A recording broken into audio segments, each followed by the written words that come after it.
what's up everybody and welcome back. I've got this build to show you. I've pretty much min-maxed it. As you saw, we've done our whole atlas. I just needed to finish getting these void stones. There's 3 left. I already have this one. So the build can do it, but I just been having trouble getting these boss fights and stuff. But we're running tier 16s and doing all kinds of things. This is my current atlas tree, in case you didn't catch it. I'm using this to XP boost, and by that I mean I'm kind of running a bunch of different things that add more monsters to the maps, and then we're also reducing their damage by 25% less.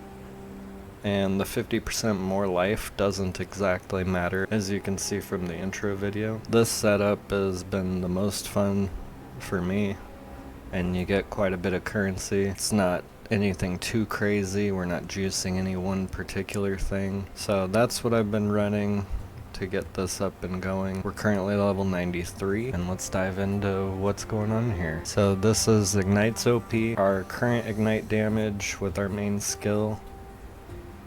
With at least a few of these inspiration charges up, we get around, 50,000-60,000 ignite damage, 70-ish on the top end. We also apply cinders, and this is its own damage over time debuff that does fire damage, but it's a spell, and it's triggered when we attack and hit enemies. So we're scaling this damage over time as well, and this stacks 10 times. So because it's not an ailment, we're going with elemental focus in this support setup, and you don't need anything linked at all. You just need a bunch of supports. Efficacy, more duration, inspiration, burning damage, and swift affliction. We put inspiration in here so we get the more elemental damage per inspiration charge.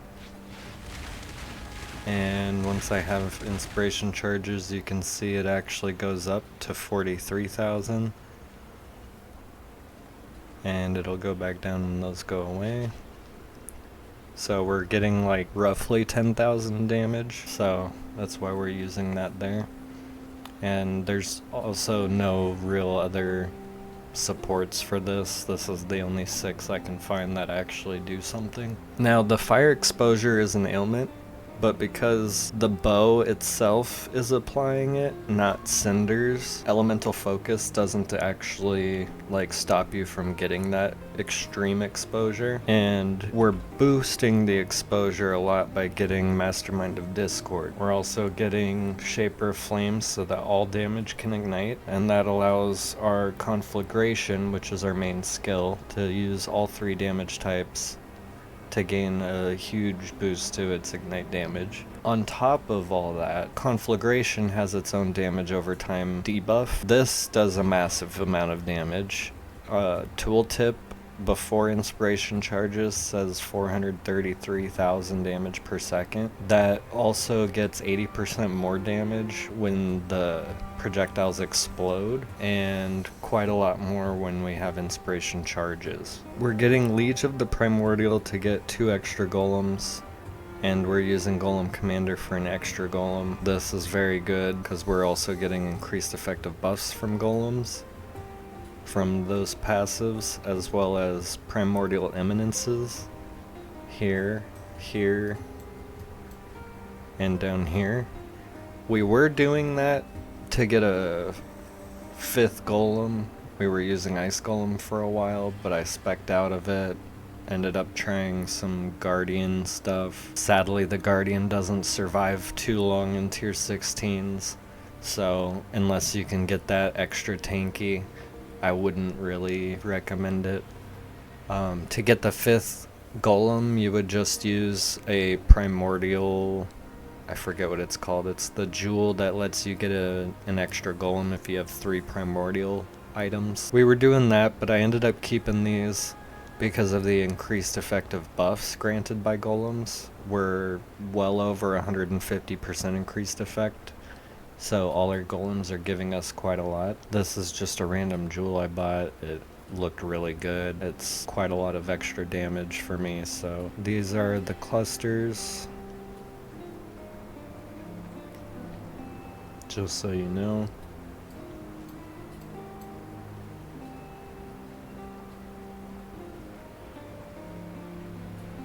These give us a lot of survivability as well as a bunch of damage. We do take elemental overload because we do crit sometimes, and that gives us 40% more elemental damage with our ailments. And our fourth ascendancy is actually being taken up by the unseen hand here, so we can get an extra ring slot and unaffected by poison. The downside being utility flask can't be used, but that doesn't matter. With this belt, we can only use our one flask, and we don't even really want to use it, right? To always have these buffs up. I picked Brutal and Massive because it's the cheapest belt, and it works really well for our build, because Massive Shrine gives a bunch of AoE and life, Brutal Shrine gives a bunch of damage and some knockback, and both of those are pretty handy. So because of all that, we were able to go with no flasks besides the one. And the one, you're gonna really want max charges to be the top end. This was kind of expensive to get, about a divine. And we're utilizing this flask still, not by drinking it, but by consuming it to gain, I believe it's 80% damage over time multiplier when we use all 40 of our flask charges. Sometimes this doesn't use our max charges, but yeah, you see it work when you're in boss fights, so it's good for that. And you do spread your ignites on this build, so it's still useful. Life flasks gain 3 charges every 3 seconds is very good here. And that keeps our life flask up even when we spend it. And we're also going to want Brutal Restraint for the Trader, and this gives us 20 extra charges every 5 seconds. So our flask is really just up all the time for that amulet buff. We're getting a huge buff to our Herald of Ash, which does give more burning damage. And on top of that, we added Circle of Anguish for our 3rd ring. This was the best in slot I could find. You could probably get away with something like Death Rush, or, you know, whatever else you want. This is just what I opted into. I thought it would be the best option. It scales all 3 of our fire damage debuffs, so that's pretty good. The rings, you really want something like this. These are the best in slot I've found. I didn't actually need much life because of the massive shrine, so weren't able to get it, and instead we got all this damage. Our gloves look kind of crazy as well. You're a little accuracy starved on this build, especially without the ice golem, so that's going to be an important mod. Boots are like this. I personally like the Fizz's extra fire. We do have some physical damage, and then the increased buff effect from flame golems. It gives us extra damage and AoE, so that's pretty good. And that pushes them over to 200% increased effect. Our quiver, you're going to be looking at something like this. It's a little pricey. The dexterity was to fill out some needed stats. The other mods are what's more important there. If you can find a way to get dex elsewhere, then do it, because that could also be an extra projectile, which would be very good. I chose to use Hiri's Ire for this because of the added cold damage to bow attacks. It's just a large amount of added damage, and you can't usually get that on a chest. We also get a bunch of spell suppression, which pushes us over 50% chance. We're currently sitting at a 60% chance to spell suppress, and we also have the chances lucky mastery. So we're usually spell suppressing. You want to get this a little bit higher if possible. Our last item is the goal. So this is just increasing the shrine effects from our belt.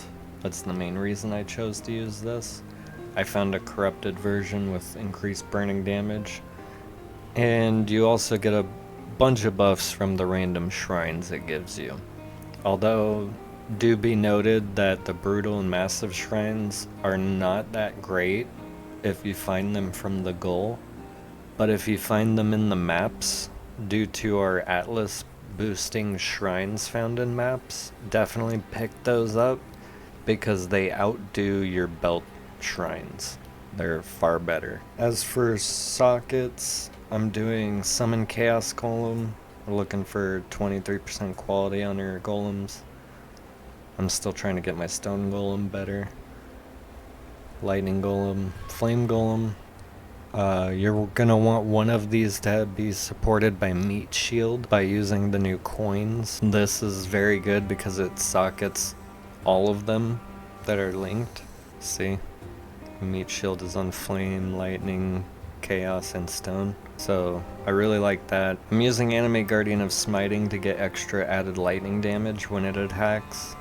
It gets the aura for smite, so I figured that would be extra, ignite damage. They don't actually last too long, sadly, so you might want to find one supported by meat shield or something, or get one that's not supported and throw it in here where your stone golem is, or flame golem if you don't want it to have meat shield.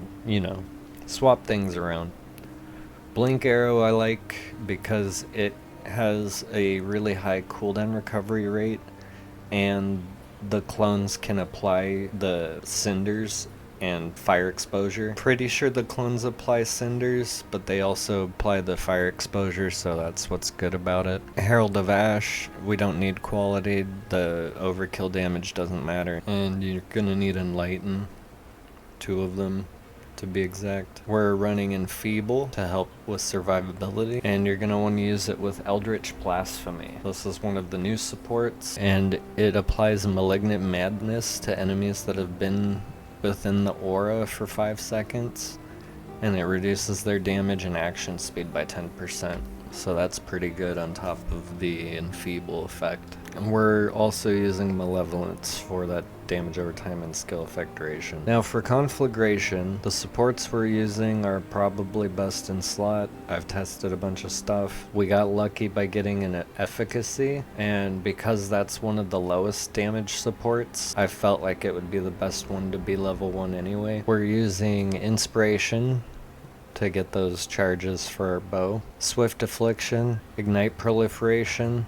This doesn't proliferate the cinders or the conflagration damage over time, but it does proliferate our actual ignite, which does quite a lot of damage still, so that's very strong. Burning damage support and elemental damage with attacks. There's not a whole lot left to say. We do have freeze avoidance. We get reduced effective chill as well, and stun is pretty much a non-issue here. Bleeding doesn't really do a whole lot to us because of Soul of Ralakesh and Corrupted Blood. You don't have to worry about that spike damage because of that. All in all, it's been a very solid build. I really like playing this. It's been a lot of fun getting to the early 90s, although I'm probably going to be calling it here soon because I just don't have a desire to push super far into this game anymore. The end game is super lengthy. It's not so much that this can't do it, it's more so that I can't do it. Just getting tired of, the same run over and over, it feels like, with PoE or action RPGs in general. Although I do still like them and I do still love making builds, so that's what I'm here for. This was more to show that I can make builds that do this, and that you can trust my build concepts to be good enough to get you far enough into the game. Hopefully you like this build. If you did, leave a like on the video. Maybe consider subscribing. That would really help out the channel a lot. We're pushing for 500 subscribers now, and we're getting closer. If you have any comments or questions or suggestions, leave them down below. Thanks for watching. See you guys.